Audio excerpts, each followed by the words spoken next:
Fundadura apresenta Bodas de Mesh. Boa noite, gente. Tudo bem? Sim, né? Ninguém responde, né? Sempre fala, mas ninguém responde. Tudo bem? Sim, glória a Deus. Nós chegamos à segunda semana do tema Mesh. Quem aqui já pegou a primeira semana? Levanta a mão.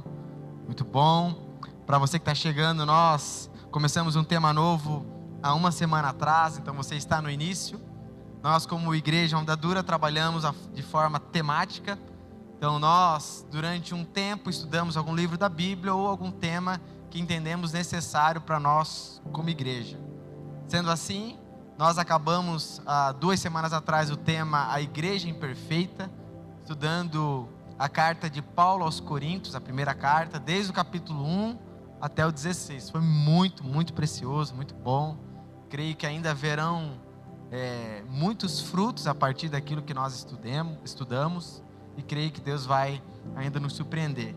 Diante disso, nós iniciamos o tema Mesh, porém são 10 anos já no qual nós abordamos esse tema. Eu tive o privilégio e a graça de participar de todos. 10 anos, durante uma parte do ano, nós tiramos como igreja para falarmos sobre relacionamento e casamento.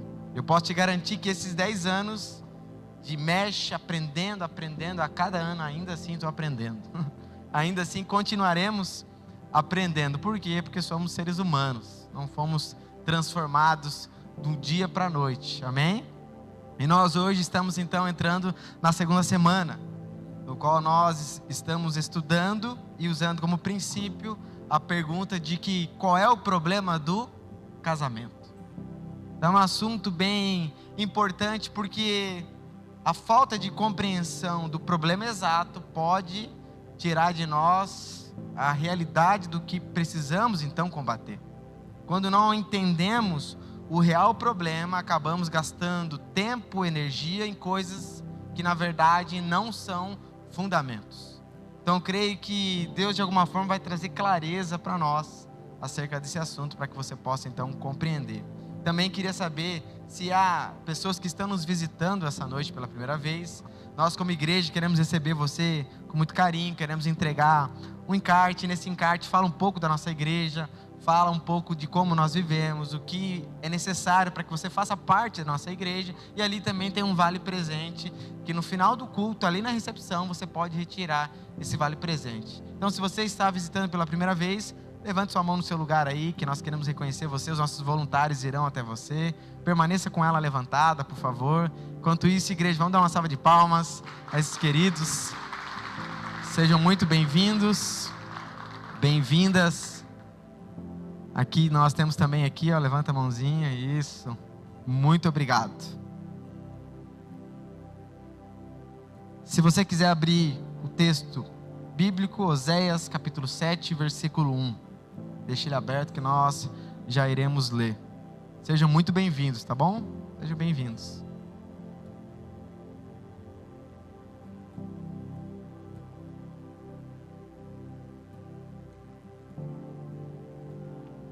Você já ouviu aquele ditado? A importância de dar nome aos bois. Você já viu isso? Isso é muito legal porque, de fato, o que nós queremos fazer hoje é dar nome aos bois. E a pergunta é: qual é o problema do casamento? Porque nos nossos dias existe um grande ataque sobre o casamento. Eu não sei você, mas na minha solteirice, no ambiente onde eu vivia, era muito comum homens falar e darem conselhos no qual não eram os bons conselhos. Normalmente é o que, meu irmão? Não case.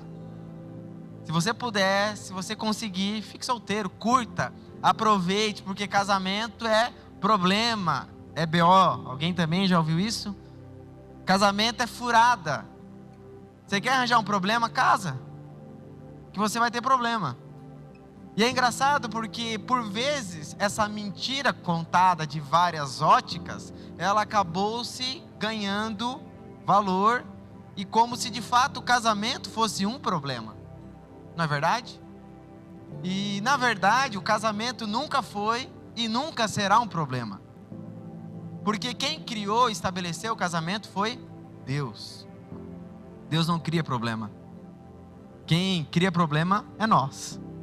Deus cria o casamento de forma bela, de forma santa, pura, para que nós possamos desfrutar da companhia e assim glorificar a Deus através do casamento. Então o problema nunca foi o casamento.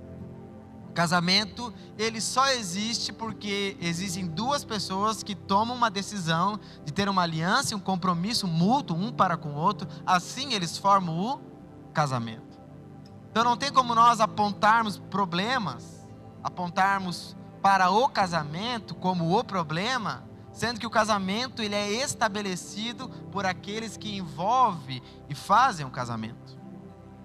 E o casamento, ele foi criado por Deus, com o objetivo para que nós pudéssemos representá-lo e glorificá-lo através da vivência que nós teríamos um para com o outro. Sendo assim, a gente consegue perceber então que existe uma realidade que, de alguma forma, ela danificou o casamento. E isso se chama pecado. O problema do casamento é o pecado cometido por aqueles que estão dentro do casamento. Ok? Repita comigo. O problema do casamento é o pecado daqueles que cometem isso diante do casamento. Então o problema não está no casamento, o problema está no pecado. E nós podemos observar isso porque desde o princípio, Deus cria as coisas perfeitas. O homem andava em harmonia. O homem administrava toda a criação. O homem tinha um relacionamento com a sua mulher saudável. O homem tinha um relacionamento com Deus saudável. Mas a partir do pecado, a partir do momento que houve a queda, o que nós observamos através do relato bíblico?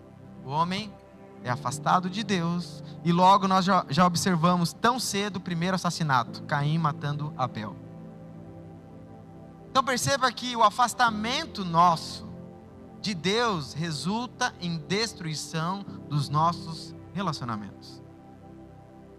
Quando nós ou vivemos em rebeldia, em desobediência a Deus, em pecado, automaticamente isso nos leva a se afastar daqueles o qual nós vivemos. E ali começa o grande BO, problema. Por quê? Porque o pecado agora começa a agir através de nós, a ganhar força e assim gera um grande prejuízo. O que nós vivemos hoje como nação, sociedade, como família, como mundo, criação, é um problema do pecado. O pecado não somente danifica a nossa vida com Deus, mas também com o próximo. A natureza, a palavra diz, Romanos 8,19, que a natureza geme com dores de parto, esperando a manifestação dos filhos de Deus. Por quê? Por causa do nosso pecado. O pecado nosso, ele interfere completamente em tudo aquilo que nós vivemos e fazemos. Então nós não podemos demonizar o casamento ou relacionamentos. O problema não são a amizade, não é o ambiente familiar, não, porque família é o seguinte, cada um no seu lugar. Não, o problema, a família não é ruim, ok? A família é de Deus, foi criada, mas o problema é o ser humaninho que vive dentro daquela família. É aquelas pessoas em rebeldia e desobediência a Deus. Sendo assim, nós precisamos entender e compreender a importância que é lidarmos com essa realidade do pecado. Para que possamos então prosperar em ter um casamento que glorifique a Deus, relacionamentos que glorifiquem a Deus. Precisamos atacar a raiz, aquilo que de fato mata, prejudica e afasta. Para que nós possamos então desfrutar daquilo que Deus deu a nós. E o mandato de Deus para nós é: sejam santos, porque eu sou santo. Então o desejo de Deus para todos nós é que nós sejamos santos, separados, vivendo uma vida que honre e glorifique e obedecendo a Deus, para que isso possa alterar o convívio onde nós estamos. E diante disso eu quero convidar você a orar comigo para que a gente possa ler o texto e compreender alguns princípios acerca do pecado. Senhor Jesus, muito obrigado por essa noite, por esse tempo. Obrigado por estarmos aqui podendo ouvir a Tua palavra. Fala conosco essa noite, Pai. Ministra o nosso coração. Tira toda dureza, todo orgulho, toda arrogância, altivez, toda distração que pode nos impedir de compreender a Tua palavra e assim ser transformado por meio dela. Fala conosco, no nome de Jesus. Amém. Amém? Acompanhem comigo lá, versículo 1. Desejo curar Israel, mas seus pecados são grandes demais. Samaria está cheia de mentirosos. Há ladrões do lado de dentro e bandidos do lado de fora. Seu povo não percebe que eu o observo. Está cercado por seus atos pecaminosos e eu vejo todos eles. Com suas maldades divertem o rei e os príncipes riem das suas mentiras. São todos adúlteros, sempre ardendo de paixão.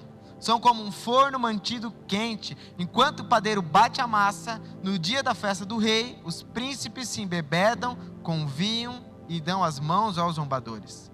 Seu coração é como um forno que arde com intriga. Sua trama queima a noite toda e pela manhã irrompe em chamas abrasadoras. Como um forno ardente, consomem os seus líderes, matam seus reis um após o outro, e ninguém clama a mim por socorro. O povo de Israel se mistura com outros povos e se torna imprestável como um bolo mal assado. Estrangeiros consomem suas forças e eles não sabem disso. Seus cabelos ficam brancos, mas eles não se dão conta. Sua arrogância testemunha contra eles e, no entanto, não se voltam para o Senhor, o seu Deus, nem buscam encontrá-lo. O povo de Israel se tornou como pombas tolas e sem juízo, que primeiro chamam o Egito e depois vão até a Síria para pedir socorro. Enquanto voam de um lado para o outro, lançarei sobre eles minha rede e derrubarei como uma ave do céu. E os castigarei por todo o mal que fizeram. Que aflição espera os que me abandonaram? Que morram, pois se rebelaram contra mim. Eu desejava resgatá-los, mas contaram mentiras ao meu respeito. Não clamam a mim de coração sincero. Em vez disso, gemem angustiados em suas camas. Cortam-se ritualmente e suplicam por trigo e vinho novo. Mas de mim se afastam. Eu os instruí e os fortaleci, mas agora tramam mal contra mim. Olham para toda parte, menos para o Altíssimo. São inúteis, como um arco defeituoso.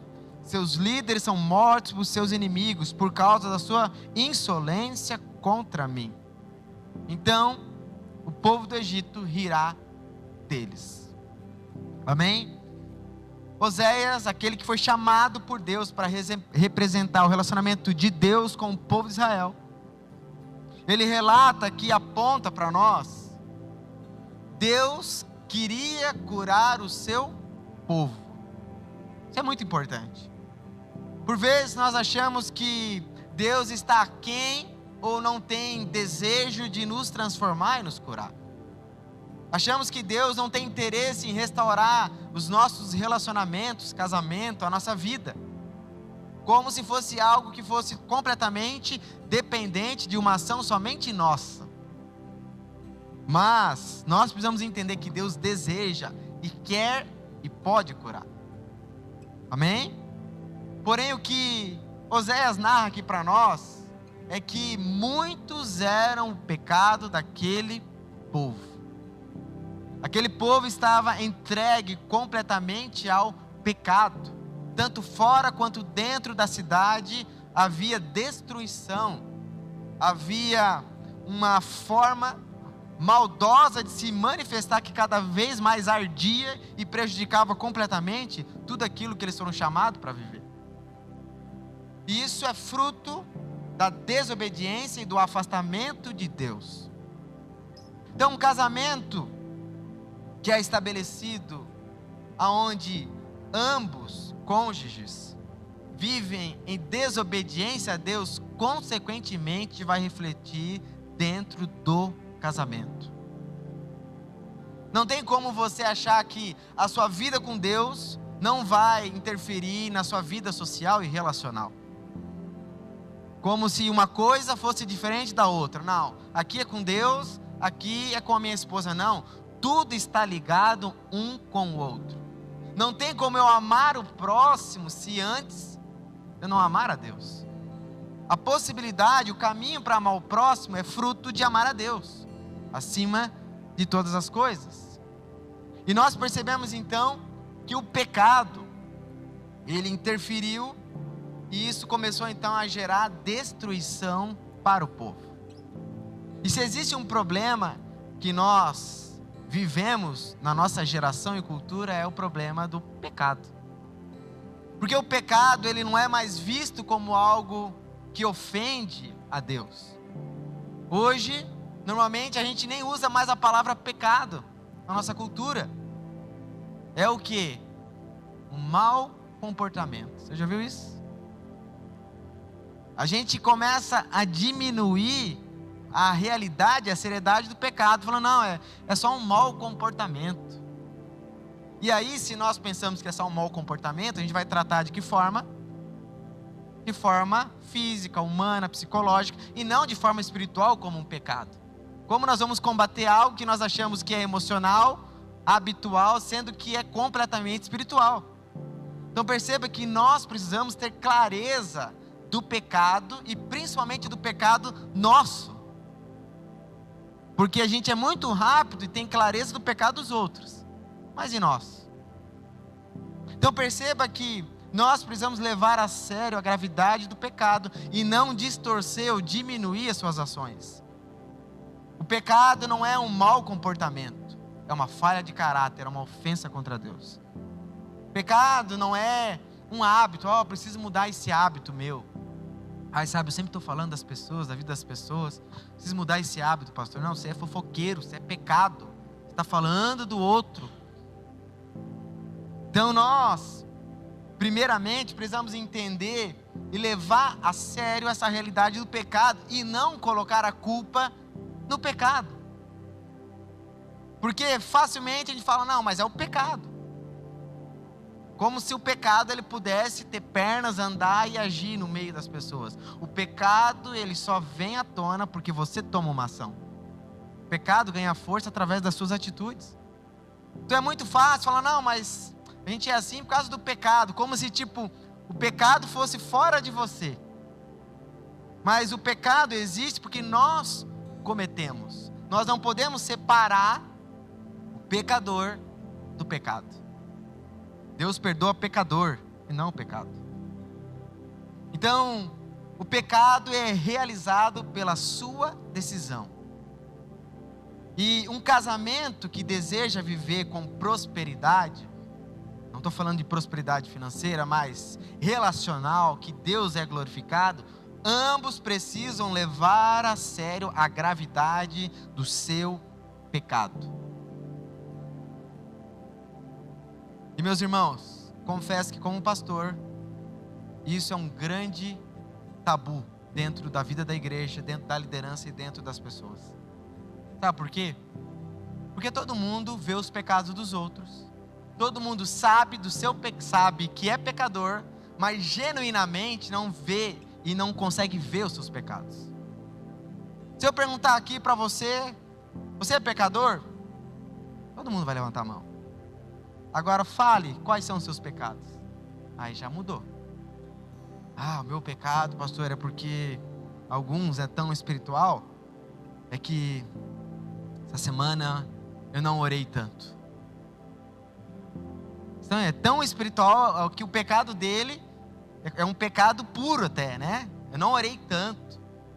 Ou eu não lembro, essa semana foi tão corrida que eu não sei aonde eu errei.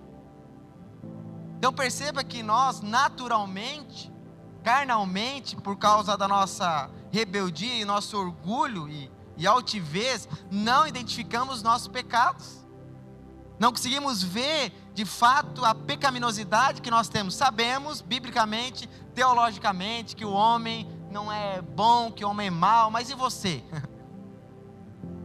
E perceba que essa compreensão sua de si mesmo altera completamente a maneira como você vive dentro do casamento. Completamente. Porque se você se vê como alguém acima da média, alguém que não peca, não erra, não falha, sabe o que você está fazendo? Vivendo uma hipocrisia. Por quê? Porque você é pecador. Você vai falhar. Você, em algum momento, vai falhar. Eu não estou falando aqui dando liberdade para viver uma vida em pecado, mas afirmando que o que a sua consciência dos seus pecados muda a maneira como você tratará os seus relacionamentos. Porque é aquela velha história, se eu sei que sou pecador, tenho a consciência e fui perdoado, meu irmão, automaticamente eu perdoo. Não é verdade? A maneira como eu me vejo, normalmente ela se manifesta.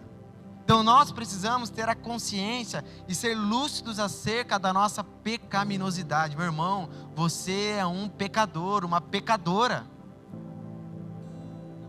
E sabe o que eu acho que é engraçado em nós? Que a gente luta para se esforçar e acredita que pode construir uma vida no qual não aparente pecado. Sabe, você é alguém dedicado, alguém disciplinado, alguém que cuida na fala, cuida em todos os detalhes para que não seja pego, não caia no sentido em pecado. Se isso é feito pela graça, dependência de Deus, ok. Se não, já é um próprio pecado em si. Porque você está querendo, pelo seu esforço humano, vencer o pecado. Ou, como a Bíblia diz, aquele que afirma que não tem pecado é um mentiroso. Então perceba que nós brigamos muitas vezes dentro de um relacionamento, dentro de um casamento, porque queremos construir uma identidade, uma realidade que não é real.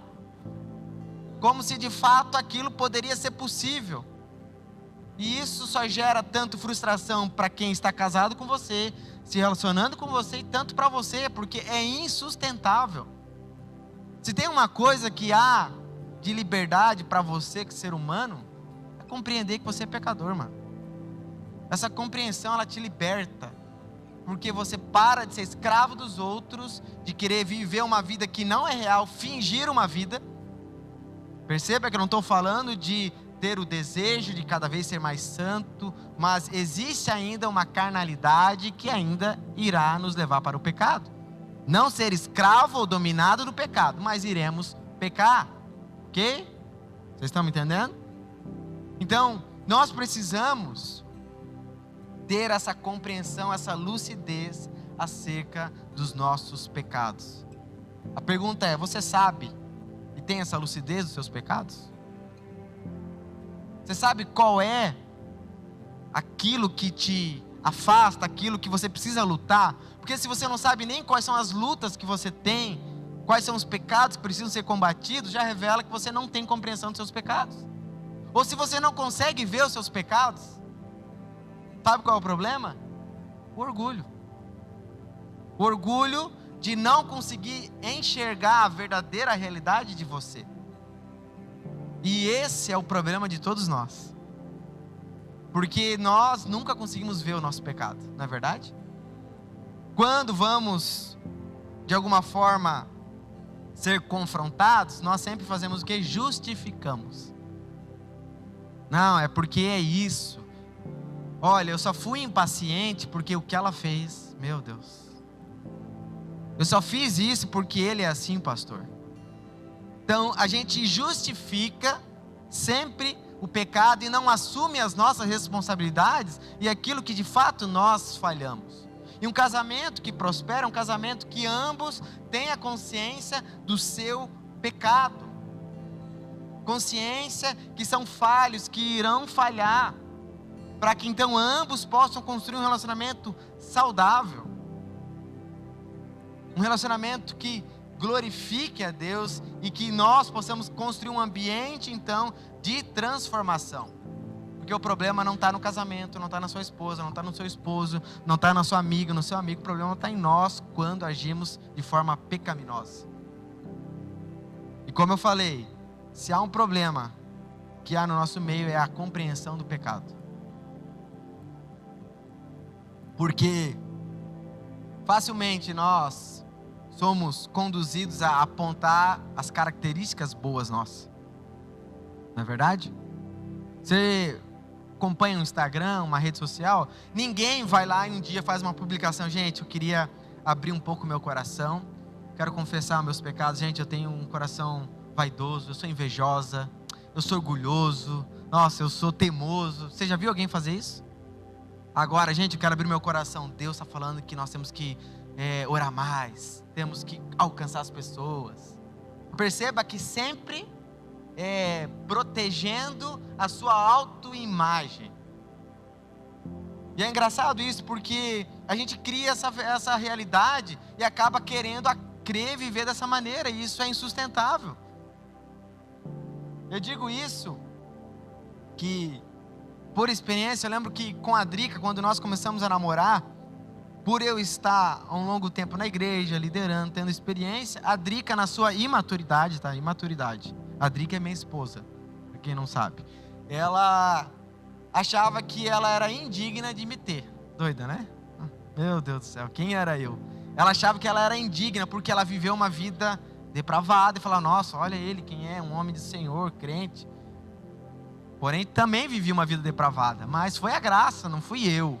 E quando nós estávamos juntos no relacionamento, a Drica, dificilmente ela colocava um problema, ou falava que não gostou de algo que eu fiz e tal, e tudo mais. E até então nisso fui levando. Mas me incomodava porque nunca havia problema, tudo que eu fazia estava bom. Ela não se incomodava com nada. E eu já pelo contrário. Eu me incomodava pelo fato até de ela não conversar, não expor as coisas. Porque essa história de que tudo está bem, que não tem problema nenhum, meu irmão, não existe. Casal que vive a vida real tem discussões saudáveis, maduras, ok? Sabe essa historinha que nunca discutimos, já ouviu isso? É porque nunca foram sinceros. Porque não tem como, é dois seres humanos. Não, é que nós compreendemos, ou não compreende nada. Tu aceita, engole as coisas. É a verdade. Nós somos seres humanos e pensamos diferente. E quando eu falo discussão, eu não falo briga. Ok? Não confunda discussão com briga. Mas é conversa, é discordar das coisas, é pensar diferente. E eu lembro que a Drica, então, nunca tinha nada. E eu, indignado, um dia eu falei: não quero namorar com uma boneca. Eu falei para ela: pô, você nunca... tudo tá bom, tudo tá certo. E ela então levou aquilo para casa. E ela mandou uma mensagem para mim, que nunca esqueço, vou sempre lembrar.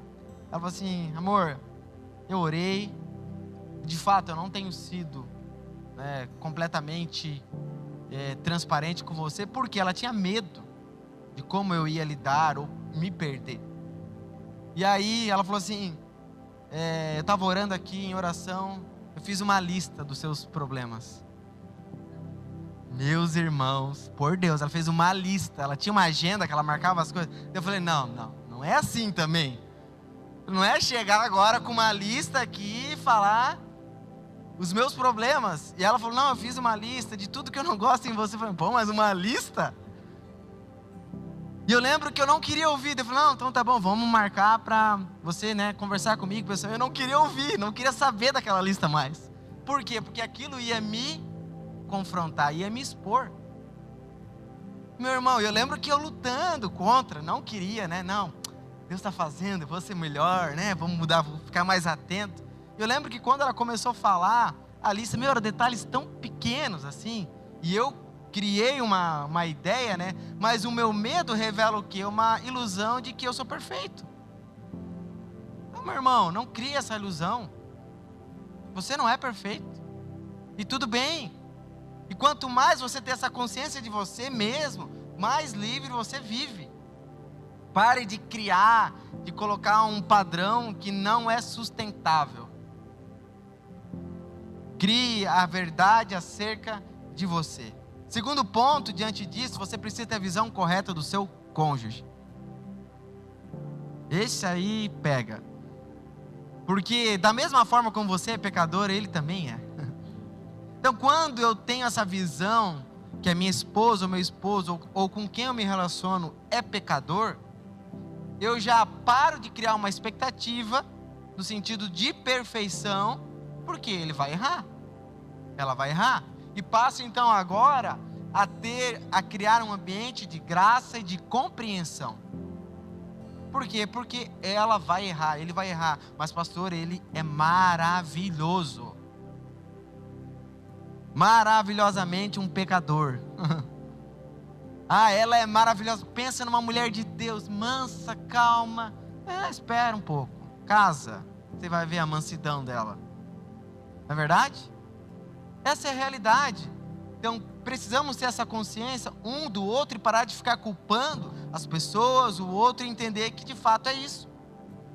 Porque quando nós compreendemos isso, nós passamos então a combater o problema. Não culpar o casamento, não culpar, mas entender que nós precisamos olhar um para o outro com a compreensão clara do pecado. Isso não é justificativa para que você viva uma vida depravada, sabe? Tipo, sou pecador, então é isso aí mesmo.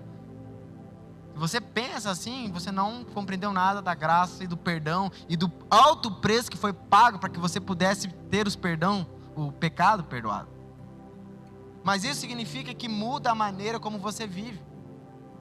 E de fato, eu penso e tento criar isso dentro de casa, que quando a minha esposa erra, que não são muitas, mas são várias vezes, posso falar, ela não está aqui?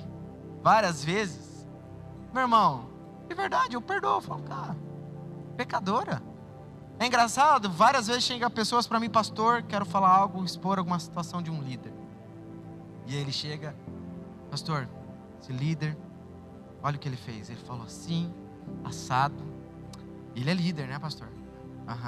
E ele fez assim, falou isso. O que tu acha? Eu falei, tá errado. Ele errou mesmo. E aí, pastor, o que nós vamos fazer? Vamos perdoar, né? Vamos conversar e vamos continuar.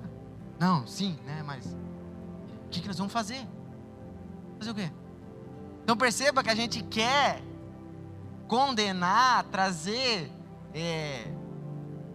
consequências com coisas que são normais. E quando eu digo isso, eu não estou varrendo, passando pano no pecado, mas entender que nós somos pecadores. E no início todo mundo é belo, meu irmão. Quando você está apaixonado, quando você está conhecendo a pessoa, meu Deus, é o Deus encarnado. Gente, quando você vai conversar com um casal que está namorando, ou com o cara que ele está pensando em casar com a mina, ele fala dela de um jeito, fala, meu Deus, ela é real, é humana? Porque não vê, não percebe pecados, defeitos, está iludido.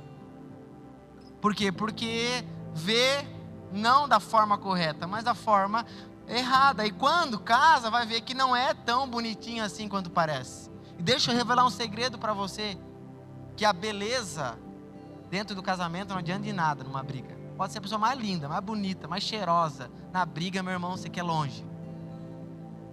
Então perceba que é necessário a gente entender e ver de forma clara para que possamos combater o problema. Então, uma coisa que você precisa parar é de se vitimizar. Sabe? Estou assim porque é meu casamento, é meu marido, é mesmo. Para, irmão, para de se vitimizar. Comece a olhar para si mesmo. Pare de culpar os outros. Pare de culpar a história, a família. Mas comece a olhar para os seus pecados. Você vai sentar com um casal para conversar? É rápido e fácil perceber como um acusa o outro.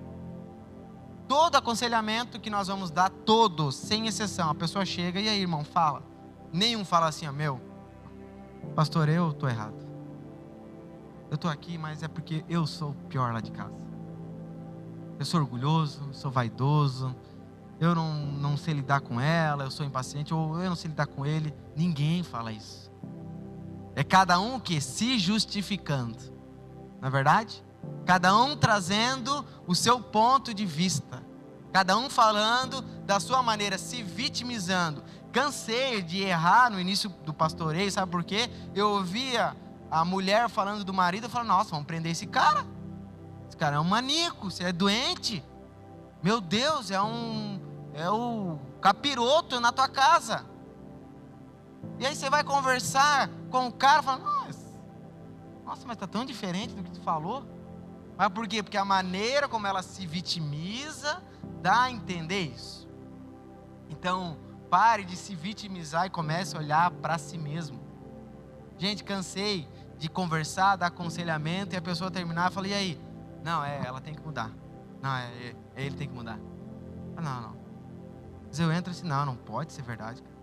E o que é isso? O orgulho é tão alto que não identifica o próprio pecado. É como tipo assim, mas eu só fiz, pastor, porque ele é assim. Porque se ele fosse um homem mais carinhoso, eu jamais bateria nele. É a justificativa. Então, meus irmãos, o quão a sério você leva o seu pecado? Eu sei que você sabe que você é pecador, mas o quanto? Quantas vezes você reconheceu os seus pecados para sua esposa, para o seu esposo? Quantas vezes você chegou, amor, me perdoa? Quantas vezes você falou isso? Se você não consegue pedir perdão, meu irmão, se você não consegue falar essa palavra, quase arrancar o corpo, né? Tem gente que pedir perdão é quase arrancar o corpo. Meu irmão, perceba o tamanho da arrogância. Não, pastor, é porque eu não errei algo grave. Não, é porque você não viu, meu irmão, porque você erra todo dia. Entendam? Então levem a sério as coisas sobre si mesmo. Se você tem dificuldade de reconhecer, pedir perdão, aí já é um pecado.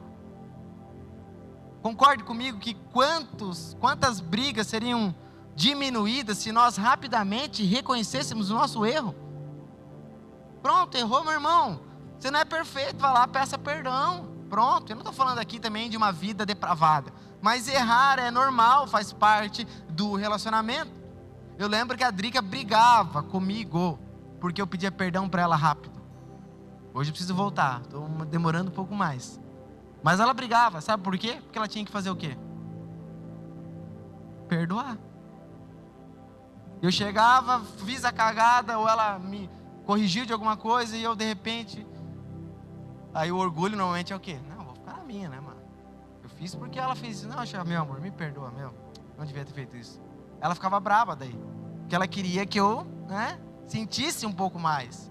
E aí depois ela tinha que pedir perdão para mim, porque ela não me perdoou. Então perceba, gente, seja rápido, fácil, perdoe. E entenda que o primeiro a ser ofendido, quando você peca, é Deus. Depois o seu cônjuge. O primeiro é Deus. O primeiro a quem você tem que pedir perdão é Ele. Porque todo pecado cometido primeiro é contra o nosso Senhor. Eu tive essa experiência triste essa semana. Nós acabamos discutindo, nunca aconteceu isso no nosso casamento. Primeira vez. E aí nessa discussão eu acabei falando algo que não deveria falar. Não foi palavrão nada, tá, gente? Fica tranquilo, né? Não atirei, não bati, não fiz nada. Mas eu falei de um jeito que eu não deveria ter falado e eu vi que eu fiz cagada. Aí na hora eu falei, meu Senhor. E aí eu já estava na hora de vir para a onda, para vir trabalhar, vim. Meus irmãos, quando eu cheguei no meu escritório, quando eu chego sempre, o meu primeiro momento é o meu momento devocional, de leitura, eu estava mal. Sabe aquele sentimento mal, mas não por causa diretamente dela, mas porque eu pequei contra o Senhor. Eu lembro que eu só queria falar essa palavra, Deus, me perdoa, porque eu pequei contra o Senhor. Me perdoa porque eu ofendi o Senhor. Eu não amei a minha esposa amando o Senhor. E depois eu pedi perdão para ela. Então entenda que o primeiro pecado é cometido contra Deus. Lembra de Davi, quando comete adultério, assassinato? Quando ele vai pedir perdão, ele fala, Deus, pequei somente contra ti. Então precisamos entender que a nossa ofensa primeiramente é contra Deus. Por isso você precisa levar a sério o seu pecado.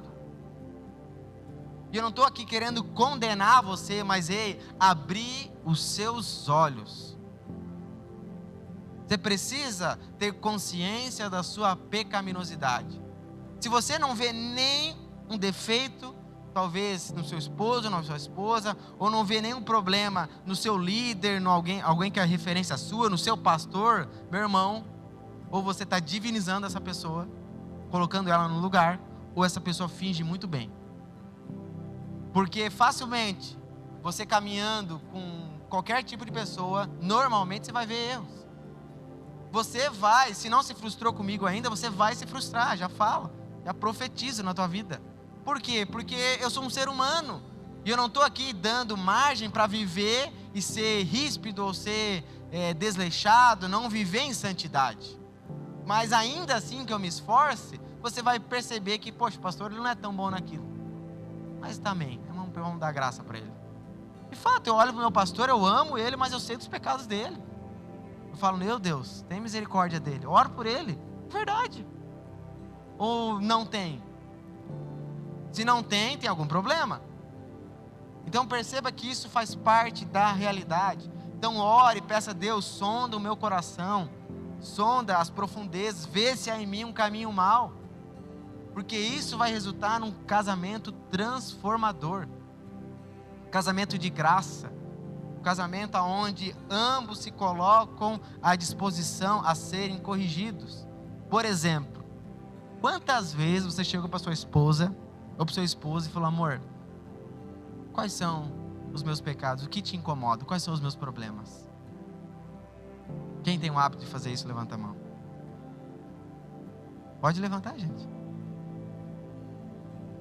Perceba? Por que a gente não quer? Vamos lá, vamos pensar logicamente.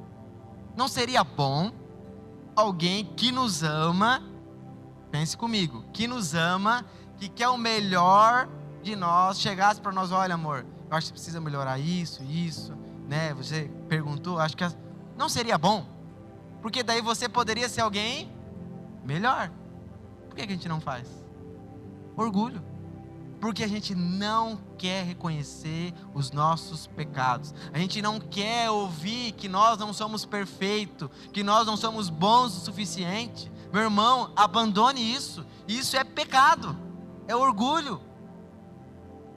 Se existe alguém que nós deveríamos ouvir, é quem está conosco, perto de nós, porque sabe quem você é? É quem você é dentro da sua casa. Aquela pessoa te conhece. Eu não te conheço. Agora aquela pessoa te conhece.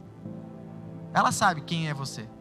Como você trata, como que é as suas reações, as suas frustrações, as suas decepções.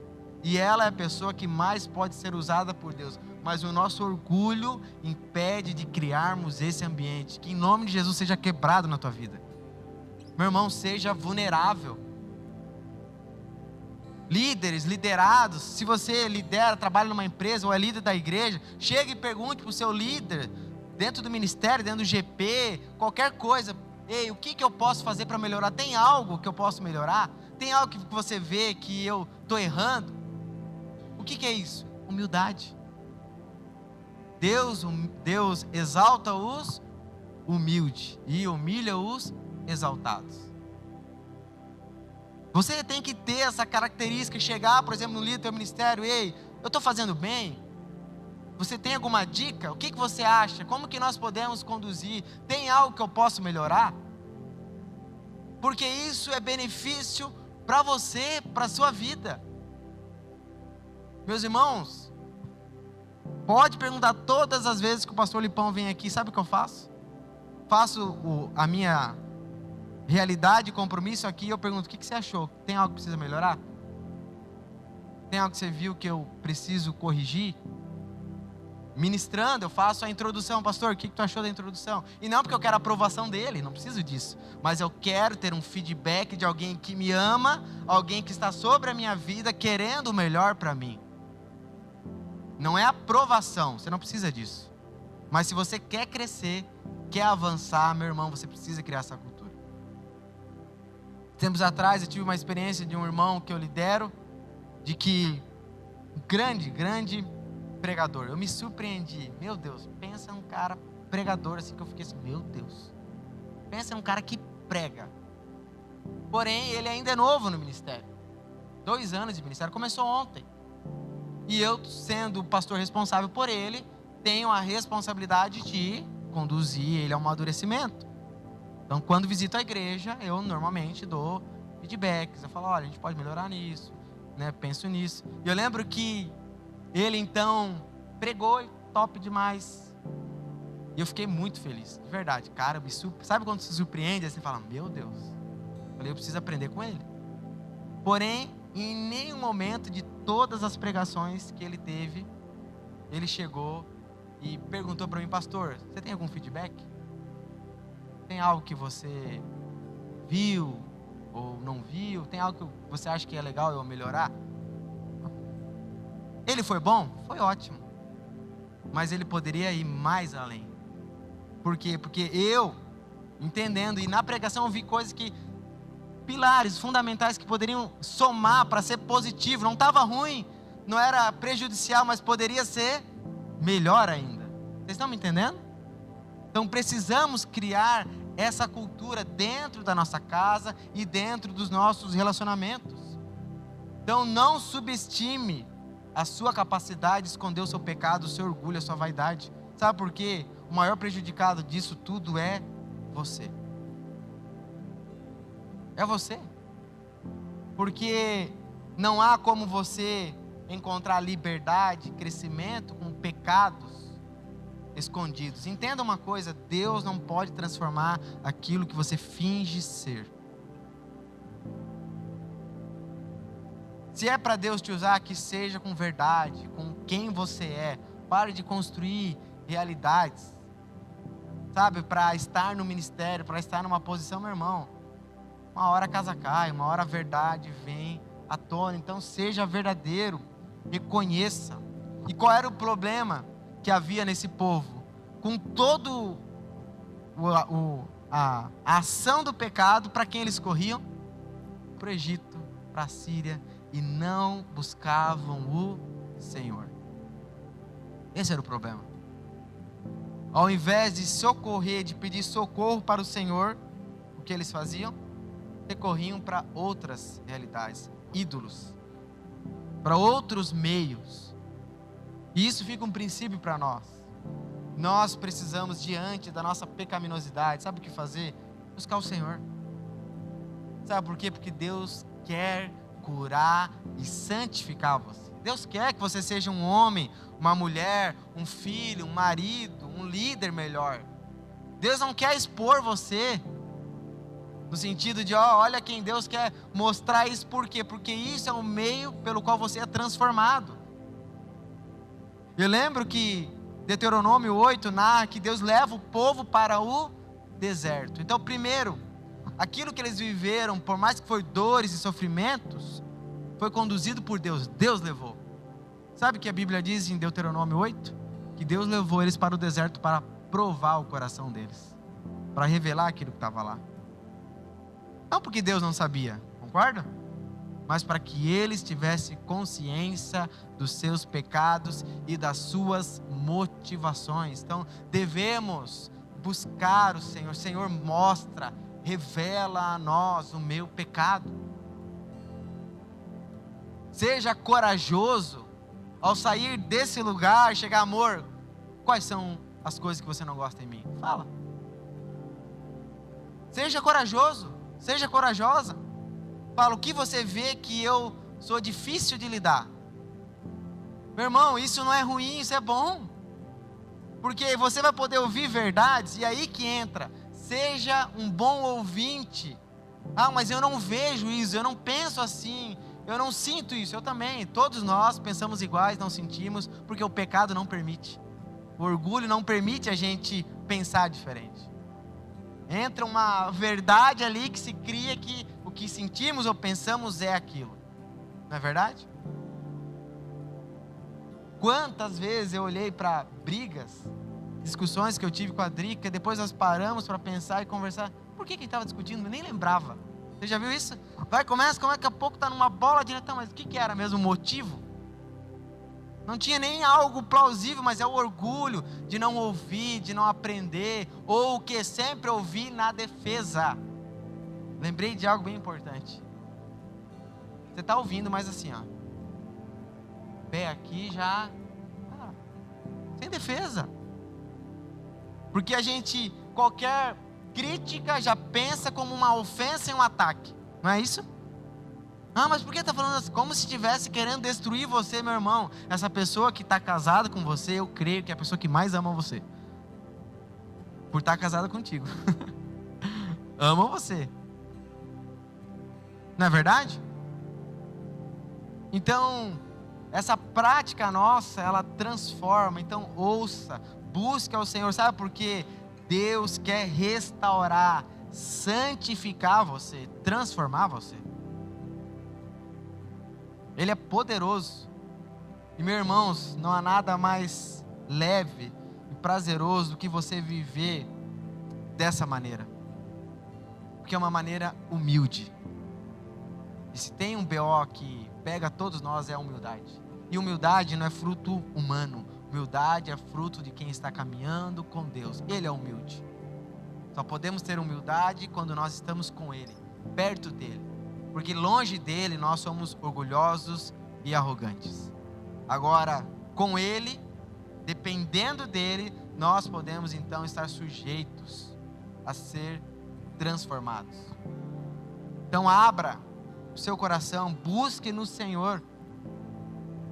Fala, Senhor, revela. Se você não vê, talvez você não vê. E o orgulho é tanto que não vê mesmo. Fala, Deus, quebra o meu orgulho, porque eu não consigo ver os meus pecados. Eu não consigo ver aquilo que desagrada o Senhor. Transforma, muda, sonda o meu coração, para que eu possa ver, e assim vendo eu posso ser transformado. E meu irmão, pecado confessado é liberdade. É liberdade. Porque não há mais culpa, não tem mais condenação sobre nós, é liberdade. É isso que eu sou, é isso que eu preciso de ajuda, ore por mim. Se você sabe qual é a luta do seu marido ou da sua esposa, sabe quais são os pontos que ele tem tentação de pecado, cuide, ajude ele. Não leve ou não use ou não coloque ele em circunstâncias, por exemplo, que vão levar ele para pecar. Por exemplo, se você sabe que tua esposa está irritada, está naquele dia que não pode chegar perto, sabe o que você faz? Usa a Bíblia. Fuja da aparência do mal. Corre, meu irmão. Chega em casa, oi amor, já tô indo, tá? Já vai fazer alguma, pega uma enxada, vai capinar, vai lá, começa a orar por ela, Senhor, transforma aquele coração duro, Senhor. Mas o meu também é duro, Senhor, transforma. Começa a pensar, cada enxada é um pecado tirando, né? Faça alguma coisa, mas cuide, ajude um ao outro, para que ambos possam crescer em santidade e assim então Deus ser glorificado. Então perceba, meus irmãos, que o problema não está no casamento. O problema está no pecado que nós cometemos. E de verdade, seja corajoso no Senhor de ouvir aquilo que precisa ouvir. Por que Deus deu 2 ouvidos e uma boca? Para a gente ouvir mais, ouça mais. Eu lembro de uma vez, sempre os pecados meus, né? A Drica nunca erra, mas eu, né? Você já viu os exemplos, né? Eu sou o pior mesmo. E eu lembro que uma vez a Drica vinha há algum tempo falando algumas coisas que eu estava fazendo e eu, há algum tempo, justificando, né? Isso é comum, né? Pelo menos eu era assim. E luto contra isso, e sempre justificando. Não, mas é isso, né? Você tem que pensar assim, é que eu não vejo como você. E justificando. Chegou um dia, eu lembro que eu fui para Joinville trabalhar, e ela me mandou uma mensagem. Quando vê aquela mensagem grande escrita, já dá aquele, né? Ou vem falar que ama, ou vai vir bomba, né? Cara, quando viu aquela mensagem assim, já começou a me dar aquele ruim, né? Eu falei, isso. Meu irmão, eu sou pecador, olha só como a gente é real, é a vida. Entende? É a vida. E eu lembro que ela destrinchou um monte de coisa que eu estava fazendo e não estava ouvindo ela. E no final ela falou assim, ó. Não volta para casa. Eu morava em Paranaguá, né? Ou Guaratuba, não lembro. Não volta para casa enquanto você não reconhecer isso e mudar isso. Aí o negócio pegou. Aí eu falei, meu Deus. E gente, sem mentira, quando eu li o texto, sabe, parece que assim, ó, as escamas dos olhos saem assim, eu falei, cara, tudo aquilo, ela estava falando há meses a mesma coisa, mas o meu orgulho não impedia de ver. E eu lembro que quando eu vi aquilo, eu falei, Eu só mandei essa mensagem para ela: você está completamente certa. Uma semana atrás, tudo aquilo não era certo. Ela estava certa. Falei: você está completamente certa. Me perdoa. Me perdoa por ter pecado contra o Senhor, por ter ofendido você, por não ter ouvido você. Eu vou mudar e vou voltar para casa. De verdade, foi um momento onde, sabe? E assim, gente, de verdade, a gente não é fácil. A gente luta contra isso. Mas Deus, Ele pode transformar esse coração duro e dar um coração ensinável, manso, que aprende, humilde, onde ouve. E Ele fala em 2 Crônicas 7: então, se o meu povo, que se chama pelo meu nome, humilhar-se, orar, buscar a minha presença e afastar-se dos seus maus caminhos, eu os ouvirei dos céus, perdoarei os seus pecados e restaurarei a sua terra. Se nós nos humilharmos, Deus é poderoso para nos perdoar e nos santificar, e ouvir, e assim nos afastar dos maus caminhos. Deus quer curar você. Deus quer libertar você do pecado, para que você primeiramente honre Ele e posteriormente tenha relacionamentos saudáveis. Não é verdade? Você já viu que tem pessoas que vivem uma vida quebrada de relacionamento, quebrada, e aí se convertem, voltam para o Senhor, aí começam a ir nas casas pedir perdão para a amiga que há anos não falava. Isso é proveniente de quem está perto do Senhor. Então, você quer ter um casamento santificado? Tenha uma vida santificada com o Senhor. Tenha uma vida de confissão, uma vida de quebrantamento, porque isso vai resultar no casamento abençoado. Sabe qual é o problema de grande parte dos casamentos e relacionamentos? Não é o casamento, mas é a vida individual daquela pessoa. Se ela não está resolvida com ela mesma, com Deus, com quem ela é, isso vai interferir no relacionamento. Pessoas problemáticas, mal resolvidas, geram relacionamentos problemáticos, mal resolvidos. Pessoas pecaminosas também. Mas nós temos a graça de Deus. Entenda que vencer o pecado não é uma ação humana, não é uma intenção humana, carnal, mas é uma manifestação da graça de Deus. A graça está sobre nós, não para vivermos no pecado, mas agora para podermos obedecer e ser igual a Deus. Isso é a graça. Não é para eu pecar, agora é para ter poder para não pecar. E Deus quer transformar você. Amém? Que você viva e se acerte com Ele primeiramente, e depois com quem você precisa se acertar. Seja humilde, assim como Ele é. Vamos orar? Fique de pé no seu lugar, por favor. Tá muito silêncio, gente, meu Deus. Estão todo mundo bem? Tá todo mundo tranquilo aqui? Não vão me pegar ali fora depois, né? Domingo de manhã o pessoal falou que estava tudo doído aqui, a cotovelada um no outro, assim, ó. Aí eu falei: amém. Mas vamos orar. Senhor, nós nos colocamos, Pai, como criaturas do Senhor, completamente miseráveis, Pai. Oh, Jesus, quão miseráveis nós somos, mas quão amados nós somos, quão agraciados nós somos. Nos ajude, nos faça ver os nossos pecados, Pai. Não para que haja condenação e culpa, mas para que haja transformação e libertação.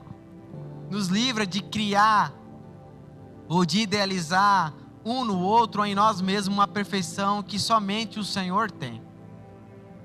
Nos ensina a ser humildes e mansos, assim como o Senhor é, ensinável, obediente, humilde. Nos faz viver e construir ambientes de graça dentro dos nossos lares, dentro dos nossos relacionamentos. Que possamos, Pai, aprender a ouvir não como um ataque, uma ofensa, mas como um caminho para a santificação, para o crescimento. Que nós não sejamos orgulhosos, altivos, mas que sejamos mansos, ensináveis. Oh, Jesus, quebra em nós todo orgulho, todo pecado, Pai, para que nós possamos glorificar o Senhor e desfrutar de casamentos, relacionamentos saudáveis, Jesus. Só o Senhor é santo. Só o Senhor é perfeito. Nós somos imperfeitos, mas confiamos no Senhor que é perfeito e confiamos que a Tua graça cobre todos nós, nos permitindo a cada dia mais ser santificado por meio do Teu Espírito. Nós oramos, pedimos que a graça e a paz do Senhor esteja sobre nós, nos conduza em segurança, em paz, e que no nome de Jesus nós possamos viver de maneira santa e pura, no nome de Jesus. Amém. Amém. Você pode aplaudir o nome de Jesus?